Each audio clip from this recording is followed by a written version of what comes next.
Welcome po sa Fiber Display Center. Isang mapagpalang araw po sa ating lahat. Ito na po yung ating unit na replica po na ginawa natin.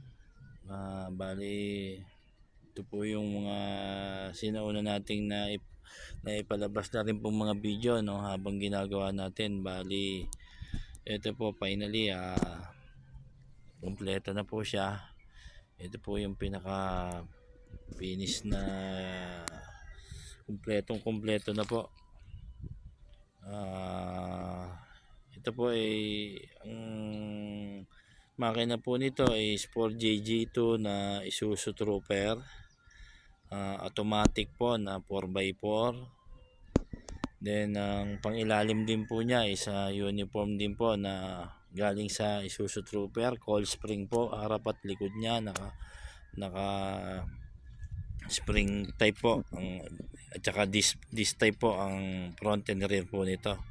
Ang mga brake po niya is naka disc brake po yung harap at saka sa likod po na differential.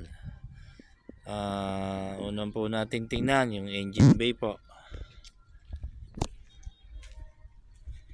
Ayan po yung engine bay po ng 4JG2 na Isuzu. Bali 3.0 po yan ang horsepower niya. Naka power steering na rin po ito with aircon. Then ang hydrovac po, yan, naka double vacuum. Brand new po ang compressor na nilagay natin. Yun po, power steering. Ito po yung air cleaner. Bali yung air cleaner po niya, nag-request po yung customer natin, yung nagpagawa, na lagyan po natin ng snorkel para just in case po na mabaha o lubog sa mga ilog. Ayan po, medyo naka safety po yung air cleaner. Ayan po yan, konektado po yan dito sa pinabricate po natin na snorkel. Then ayan po, naka power side mirror din po siya. Once po na sinitch nyo yung susi, kusa po siya na nag-o-open. Then sa gulong naman po, ang ginamit po natin gulong dito is, ang size po is 33 by 12.50 R15 po. Yan, big tire po siya pang off-road. Then naka-mugs na po rin yan. Yan, ito po yung mugs niya, 4 po yan. Then meron po tayong spare tire doon sa likod.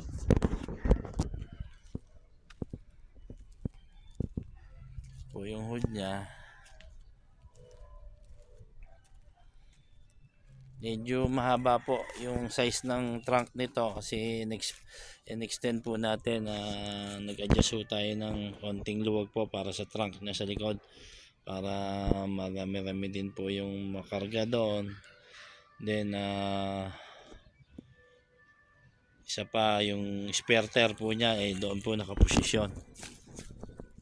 Mostly kasi pag naglagay po tayo ng spare tire dito sa may trunk na sa likod, dito sa may pinto sa likod, pag dyan po tayo naglagay ng spare tire, medyo malaki na rin po yung kinakain na space para mahaba na. Then isa pa nga po, medyo sa bigat po ng gulong na reserba, medyo naapektuhan po yung mga bracket nya pag tumagal. Kaya mas komportable po doon sa may loob na yon. Ayan po yung trunk nya, may lock ko yan, may lock. Tsaka yan po, stainless po yung ginamit nating materials dito sa trunk nya, para just in case po na magkarga po ng hindi mabubulok ang flooring. Doon naman po sa loob, palibasa tao lang naman ako magiging sakay, kaya hindi na ho natin in-stainless yung flooring. Bali dito lang po talaga tayo. Yan, yung checker plate po na materials na stainless po yan yung ginamit natin dito sa flooring sa likod. Yan, meron na rin po siya na trailer hook para just in case po magbatak ng trailer o maglagay kayo ng RV mga babatakin. Yan o, meron na tayong nilagay dyan na trailer hook.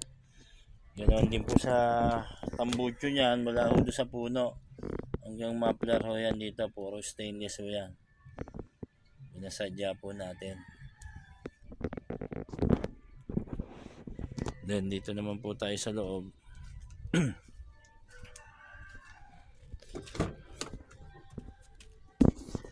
Ayan po yung shifter po ng automatic po yan. Ayan po yung katabi niya, yung 4x4 na shifter. Ayan po yung handbrake. Naka carpeted po ang flooring yan, harap at likod. Ayan po. Ito po yung pinaka backseat niya. May baffles po siya dito both side para hindi ho bulky. Sa side po natin nilagay yung baffles. Then ayan po yung ceiling. Naka dashcam na rin ito with camera na po to, front and rear po. Then yung mga switch ho ng power side mirror, ng power window, ayan po sa may center ng console box. Then ayan po yung naka Android na rin po yan na car stereo with pwede rin po ng yan mag Bluetooth o gamitan po ng Wi-Fi for GPS. Na rin po yung ating panel ng kanyang gauge panel po. Then ito pong dashboard na to is fabricated po yan.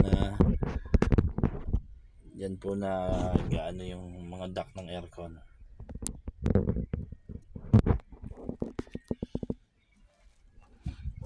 Yan po yung ating finish na project natin na Hammer po, replica 4x4 automatic po yan, 4x4 Isuzu.